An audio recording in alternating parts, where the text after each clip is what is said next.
আসর বলে জমে গেছে নাকি? আসর চলছে, আসর চলছে, আসর চলছে।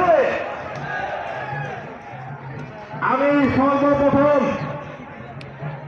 এই জগন্নাথপুর হিন্দু বৌদ্ধ কল্যাণ ফ্রন্টের সুধীর বাবু ছিলেন আমাদের এখানে অত্যন্ত সাথের লোক। উনি 2 বছর আগে গত হয়ে গেছেন। তার আত্মার জন্য আমি শান্তি কামনা করতেছি। এবং এখানে জগন্নাথপুরের 15 বছরের অনেক কর্মী আমাদের ছেড়ে চলে গেছেন। তাদের জীবনের আমি মাগফিরাত কামনা করতেছি।